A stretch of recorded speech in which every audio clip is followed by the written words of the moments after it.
نحمده ونصلي على رسوله الكريم اما بعد فاعوذ بالله من الشيطان الرجيم بسم الله الرحمن الرحيم رب اشرح لي صدري ويسر لي امري واحلل عقدة من لساني يفقهوا قولي۔ پھر اسی طرح اللہ سبحانہ وتعالیٰ کی صفات الحی القیوم کا ذکر ہے، یہ بھی بہت زبردست صفات ہیں، اور ان میں اللہ سبحانہ وتعالیٰ کا اسم اعظم ہے جس کو پڑھنے سے دعائیں قبول ہوتی ہیں۔ اسی لیے ہم دیکھتے ہیں کہ بدر کے موقع پر جب حالات بہت تنگ تھے تو نبی صلی اللہ علیہ وسلم نے کن اسماء کو پکار کر دعا کی تھی؟ یا حی یا قیوم برحمتک استغیث۔ حضرت انس کہتے ہیں میں نبی صلی اللہ علیہ وسلم کے ساتھ تھا کہ ایک آدمی نے دعا کی اور کہا یا بدیع السماوات یا حی یا قیوم انی اسألک، اے آسمان کو عدم سے وجود میں لانے والے، اے زندہ، اے قائم رہنے والے، میں تجھ سے سوال کرتا ہوں، یعنی میں تجھ سے مانگتا ہوں اپنی ضرورت کی چیز۔ تو آپ نے فرمایا کیا تمہیں معلوم ہے کہ اس نے کس چیز کے ساتھ دعا کی؟ قسم اس کی جس کے ہاتھ میں میری جان ہے، اس نے اللہ کو اس نام کے ساتھ پکارا ہے کہ جب اس نام کے ساتھ اللہ کو پکارا جاتا ہے تو وہ دعا قبول کرتا ہے۔ تو آپ چاہتے ہیں کہ آپ کی دعائیں قبول ہوں تو یہ تینوں نام اپنے ریمائنڈرز میں لکھ لیجئے۔ جب بھی آپ چاہیں کہ آپ کی دعا قبول ہو تو پہلے اللہ تعالیٰ کو ان ناموں سے پکارے اور پھر دعا مانگیں۔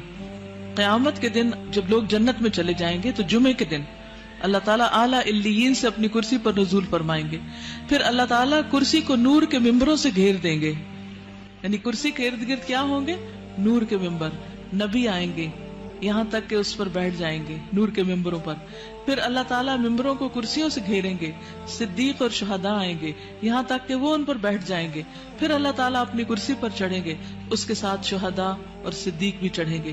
یعنی اللہ سبحانہ وتعالیٰ قیامت کے دن اپنے بندوں سے جس طرح ملاقات کریں گے اس کا ذکر یہاں کیا گیا ہے۔ صحیح الترغیب و ترہیب کی حدیث ہے، وَهُوَ الْعَلِيُّ الْعَظِيمُ، اور وہ بلند ہے، بہت عظیم ہے، اور حقیقت یہ ہے کہ اللہ سے بڑی کوئی بھی چیز نہیں، اس لیے ہمیں اللہ تعالیٰ کے ناموں کے ساتھ دعا مانگتے ہوئے خصوصاً تسبیح کرنی چاہیے۔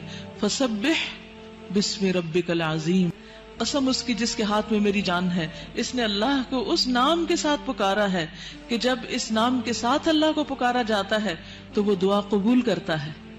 تو آپ چاہتے ہیں کہ آپ کی دعائیں قبول ہوں تو یہ تینوں نام اپنے ریمائنڈرز میں لکھ لیجئے۔ جب بھی آپ چاہیں کہ آپ کی دعا قبول ہو تو پہلے اللہ تعالیٰ کو ان ناموں سے پکارے اور پھر دعا مانگیں۔ یا حی یا قیوم برحمتک استغیث، یا حی یا قیوم برحمتک استغیث، یا حی یا قیوم برحمتک استغیث، یا حی یا قیوم برحمتک استغیث۔ وآخر دعوانا ان الحمد للہ رب العالمین۔ سبحانک اللہم و بحمدک نشہد ان لا الہ الا انت نستغفرک و نتوب الیک، نستغفرک و نتوب الیک۔